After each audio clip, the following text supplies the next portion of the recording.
Hello. JEE Mains PYQ series चल रहा है जिसमें हम लोग चैप्टर वाइज पीवाईक्यू देख रहे हैं।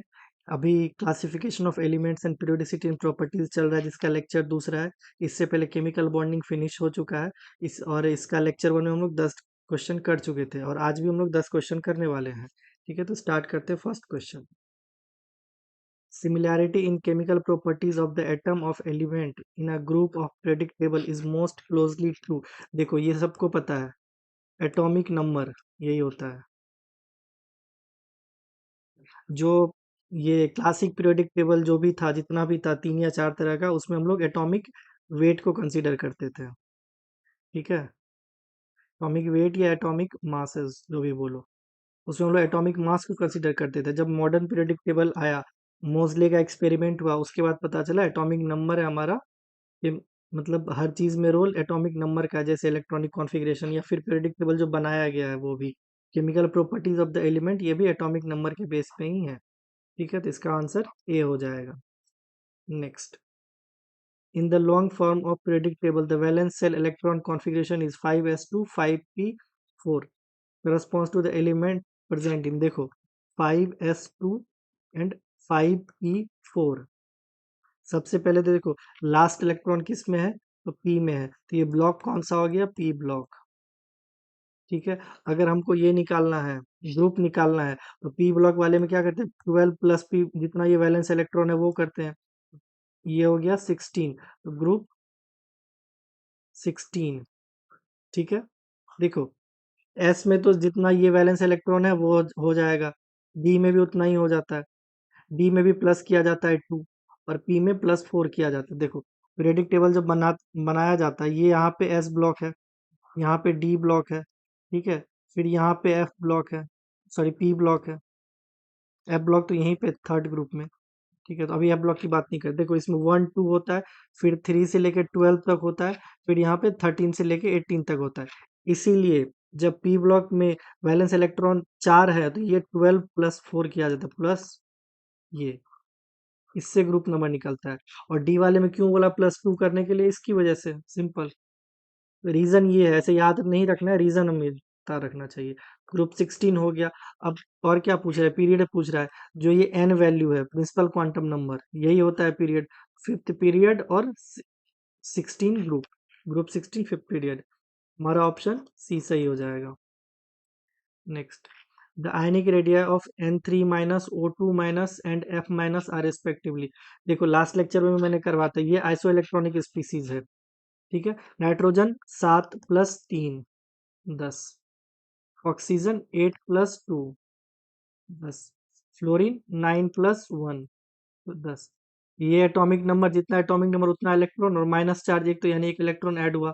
Atomic number plus minus charge 2 है तो 2 इलेक्ट्रॉन ऐड हुआ, तो टोटल 10 है, सब में आइसो इलेक्ट्रॉनिक स्पीसीज हो गया। ठीक है, आइसो इलेक्ट्रॉनिक। और आइसो इलेक्ट्रॉनिक के लिए क्या बोले थे, आप लोग को याद भी होगा, जितना ज्यादा नेगेटिव चार्ज उतना ज्यादा उसका एटॉमिक रेडिया, उतना आयनिक रेडिया, उतना ज्यादा उसका साइज बड़ा। तो सबसे ज्यादा साइज किसका बड़ा हो जाए, N3 माइनस का, क्योंकि सबसे ज्यादा नेगेटिव चार्ज है। फिर O2 माइनस, फिर F माइनस। ठीक है, ये सिंपल। अब इसमें देखो सबसे बड़ा कौन सा है, ये है, उसके बाद ये है, फिर ये है, तो यानी N3 का ये होना चाहिए 1.71, O2 का 1.40 और F माइनस का 1.36। तो यही दिया गया, यही हो जाएगा आंसर। ठीक है, ये 1.36 इधर होना चाहिए था। ठीक है, वैसे ये गलत ऑप्शन है, हमारा ऑप्शन फर्स्ट सही हो जाएगा। अगर आपको वैल्यू याद भी नहीं हो तो आप इस तरह से भी लगा सकते हो, जो सबसे ज्यादा N3 माइनस का होना चाहिए, सबसे ज्यादा यहीं पे है। उसके बाद O2 माइनस का होना चाहिए, वो भी यहीं पे है सबसे ज्यादा। उसके बाद F माइनस का होना चाहिए, वो भी यहीं पे है सबसे ज्यादा। हमारा ऑप्शन ए सही हो जाएगा। अगर वैल्यू नहीं याद है तो भी आप ऐसे कर सकते हो। Next, the following statement concern element in the periodic table, which of the following is true. देखो जब भी ट्रू या फॉल्स का बोले क्वेश्चन में, सबसे पहले उसको ध्यान रखना, ट्रू बोल रहा है या फॉल्स बोल रहा है, वरना यहाँ पे बहुत ज्यादा कंफ्यूजन होता है। ठीक है, for group 15 element the stability of +5 oxidation state increase down the group, नहीं नहीं, डिक्रीज डाउन द ग्रुप होता है। हायर ऑक्सीडेशन स्टेट, जैसे जैसे ना ग्रुप में आप नीचे जाओगे तो डिक्रीज होता है वो स्टेबल होता है हायर ऑक्सीडेशन। अब नीचे जाओगे तो आपको +3 स्टेबल होगा, +5 नहीं। ठीक है। Element of group 16 have lower ionization enthalpy value compare to those of group 15 in the corresponding period. देखो ये सही है। ग्रुप 15 का वैलेंस शेल इलेक्ट्रॉन कॉन्फ़िगरेशन क्या होता है? NS2 NP3, और 16 का NS2 NP4। अब ये ड्रॉ करो, देखो ये S है, ये P है। ठीक है। इधर देखो, ये P है, 1 2 3 4, यहाँ पे S है इसका। ठीक है। ये हाफ फील्ड कॉन्फ़िगरेशन है। ठीक है। इसीलिए इसका आयनाइजेशन एंथैल्पी ज्यादा होगा इसके कंपैरिजन में। यहाँ पे क्या है, ग्रुप 16 है लोअर आयनाइजेशन एंथैल्पी, बिल्कुल इसका कम होगा इसके कंपैरिजन में। क्यों? क्योंकि इसका इसका कॉन्फ़िगरेशन हाफ फील्ड है, और हाफ फील्ड कॉन्फ़िगरेशन स्टेबल ज्यादा होता है, इसलिए उसका आयनाइजेशन एंथैल्पी ज्यादा होता है। आयनाइजेशन एंथैल्पी या एनर्जी दोनों एक ही चीज होती है। ठीक है। हमारा यही ऑप्शन सही हो जाएगा। फिर भी ऑप्शन सारा देखते हैं हम लोग। The group 13 elements are all metals, नहीं, गलत बात है। बोरोन मेटल नहीं होता है, वो मेटलॉइड्स कहलाता है। ठीक है। All the elements in group 17 are gases, बिल्कुल गलत बात है। ब्रोमीन तो लिक्विड होता है। फ्लोरीन क्लोरीन तो गैस है, लेकिन ब्रोमीन तो लिक्विड होता है, तो ऑल तो नहीं हुआ। ये भी नहीं हुआ, ये भी नहीं हुआ, तो हमारा ऑप्शन बी सही हो जाएगा। Next, which of the following atom has the highest first ionization energy? देखो हाईएस्ट फर्स्ट आयनाइजेशन एनर्जी, देखो ये अल्कली अर्थ मेटल है, सॉरी अल्कली मेटल है, ग्रुप 1। ये डी ब्लॉक है, स्कैंडियम। ये भी अल्कली है, ये भी है। हमको तो पता है अल्कली मेटल का आयनाइजेशन एनर्जी लो होता है। ये तो नहीं होगा, ये भी नहीं होगा, ये भी नहीं होगा, तो हमारा ऑप्शन यही हो जाएगा। और वैसे भी डी ब्लॉक एलिमेंट का जेड इफेक्टिव हाई होता है, उस पर न्यूक्लियर चार्ज ज्यादा रहता है, इस वजह से भी उसका आयनाइजेशन एनर्जी ज्यादा होता है। तो डी ब्लॉक का तो वैसे स्कैंडियम हो जाएगा। अगर ऑप्शन एलिमिनेट करना चाहो तो आपको पता है ये अल्कली मेटल है, ये भी अल्कली मेटल, ये भी अल्कली मेटल है, इसका आयनाइजेशन एनर्जी तो लो होता है, तो हाईएस्ट कैसे बोल दिया? हमारा ऑप्शन ये स्कैंडियम हो जाएगा। ठीक है। Next, the electronic configuration with the highest ionization enthalpy. Ionization enthalpy कितना इंपॉर्टेंट है, हर बार आता है और हमेशा आते रहता है। ठीक है। देखो आयनाइजेशन एंथैल्पी, पहले देखो ये हाफ फील्ड है और ये भी हाफ फील्ड है, तो ये दोनों तो वहीं से हटा दो, क्योंकि हाफ फील्ड कॉन्फ़िगरेशन ज़्यादा स्टेबल होता है। अब हमको इस दोनों में कंपैरिजन करना है। इसमें देखो आर्गन के बाद का है, इसमें नियन के बाद का है, मतलब ये डाउन द ग्रुप, ये कहाँ, यहाँ कहीं लाई कर रहा होगा, और ये यहाँ कहीं होगा। और हम बताए हैं नॉर्मल ट्रेंड, पिछले वाले लेक्चर में बताए हैं और इस पे भी बता रहे हैं। डाउन द ग्रुप जैसे जैसे जाओगे तो आयनाइजेशन इंथैल्पी लो होती है, डिक्रीज करती है, और लेफ्ट टू राइट जाओगे तो आयनाइजेशन एनर्जी इंक्रीज करेगी। ठीक है। ये कहीं यहाँ लाई कर और ये यहाँ, इसका तो नहीं होगा, सी ऑप्शन सही हो जाएगा। ठीक है। इसका एटॉमिक नंबर हमको नहीं पता है क्या है, हमको कोई लेना देना नहीं है, हम बस ये देख रहे हैं। अच्छा, ये आर्गन के बाद का है, ये नियन के बाद का है, तो यही होगा। ठीक है। तो हमारा ऑप्शन सी सही हो जाएगा। नेक्स्ट, और वैसे भी ये ऑप्शन भी थोड़ा गलत लग रहा है। आर्गन के बाद 3D थोड़ी आएगा, आर्गन कहाँ पे आता है? सॉरी, हीलियम, नियन, आर्गन, क्रिप्टन, जेनन, रेडन, ये 2s पे आता है, ये 3s पे आता है, ये 4s पे आता है। अच्छा वैसे सही है, 4s तो है, पहले 3D दिया गया है, वैसे ये सही है। बट देखो हीलियम थर्ड पीरियड, ये यहाँ पे है, डाउन द ग्रुप जाओगे तो आयनाइजेशन एनर्जी तो डिक्रीज करना चाहिए, तो इसका सी ज्यादा हो जाएगा डी से, तो इसलिए हमारा डी ऑप्शन सही है। Next, consider the following ionization enthalpy of two elements A and B. अच्छा, ए का इधर दिया गया है और बी का इधर दिया गया है, इसमें फर्स्ट आयनाइजेशन एंथैल्पी, सेकंड और थर्ड, और option both A and B belongs to group A. नहीं, ग्रुप ए का 522 374 किलो जूल पर मोल होता है, ये पता है हमको। ये लिथियम का होता है और ये सबसे लास्ट सीजियम का होता है।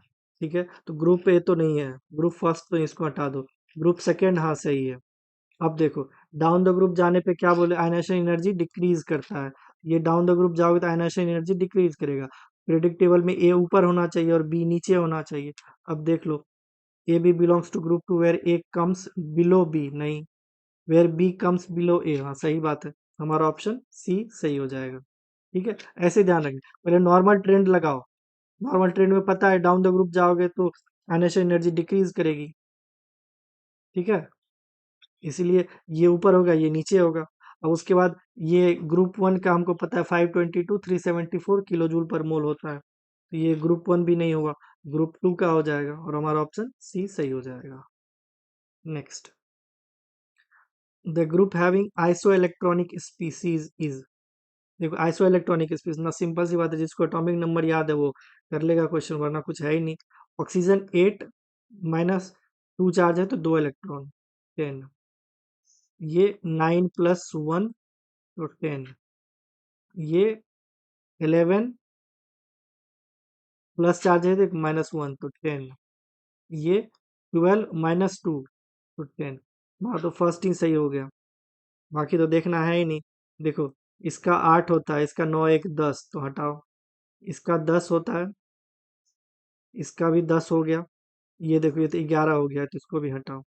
ठीक है, यहाँ तक तो सही है, ये भी सही है, बट ये तो 9 हुआ ना, 8 ऑक्सीजन प्लस 1 तो 9 फ्लोरीन का, 9 प्लस 1 10, तो ये भी नहीं होगा, हमारा ऑप्शन ए ही सही हो जाएगा। ठीक है, next, both lithium and magnesium display several similar properties due to diagonal relationship, however the one that is incorrect. ये इनकरेक्ट पूछ रहा है। ठीक है, इनकरेक्ट, ये सब चीज ध्यान में रखना है। बोथ फॉर्म बेसिक कार्बोनेट्स, नहीं, लिथियम बेसिक कार्बोनेट नहीं, लिथियम सिर्फ कार्बोनेट फॉर्म करता है, ये बेसिक नहीं है। बोथ द सॉल्युबल बाइकार्बोनेट्स, हाँ ये सही है। बोथ फॉर्म नाइट्राइड, हाँ ये भी सही है, नाइट्राइड फॉर्म होता है लिथियम और मैग्नीशियम दोनों से। Nitrides of both lithium and magnesium yield NO2 and O2 on heating, हाँ ये भी सही है। हमारा तीन, ये बी सी और डी स्टेटमेंट सही है, और हमसे इनकरेक्ट पूछ रहा है तो हमारा ऑप्शन ए हो जाएगा, क्योंकि ए स्टेटमेंट गलत है। लिथियम बेसिक कार्बोनेट नहीं, कार्बोनेट फॉर्म करता है। ठीक है, जो इसका मैंने यहाँ पे लिख दिया Li2O, Li2CO3। ठीक है, next, for sodium plus magnesium 2 plus F minus O2 minus, देखो ये फिर से पूछ दिया, इंक्रीजिंग आयनिक रेडिया है। ठीक है, इससे पहले ये किस में पूछा गया है, ये देखो ये 2017 में पूछा है, और फिर 2018 में उसका इंक्रीजिंग ऑर्डर पूछ दिया है आयनिक रेडिया का। ये सेम इससे पहले वाले लेक्चर में भी करवाए हैं।